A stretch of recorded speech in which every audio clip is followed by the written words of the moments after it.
Zotë Velo, pse nuk ju dëgjon më kryeministri? Ju keni qenë një nga njerëzit e afërt të tij. Ju merrte mendje, ju dëgjonte.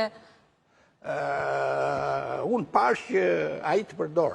Pse kjo metamorfozë në marrëdhëniet tuaja? Jo, nuk. Dhe nuk është vetëm me ju, edhe me shumë të tjerë. Problemi është tu. Ai do patjetër të thuash atë që do ai.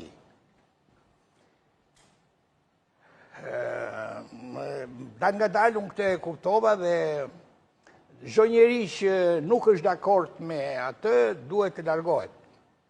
Rasti i teatrit është gjë më katastrofike.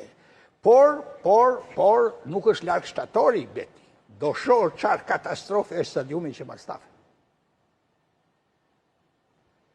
Se është e pariparueshme. Është e pariparueshme.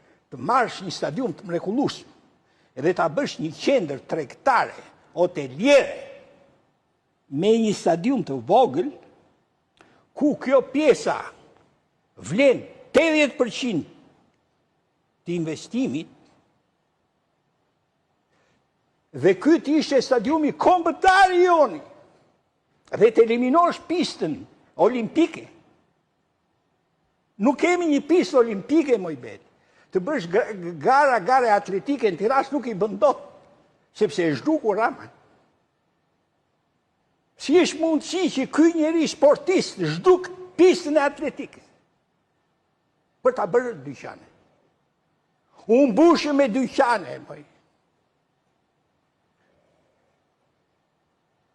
Ajo Toptani, dykate nuk funksionojnë. Se ka super ngopje në dyqane, dhe po t'ishte dykate më pak, do ishe shumë më mirë harmonizuar me ambient. Po pse i bëjnë?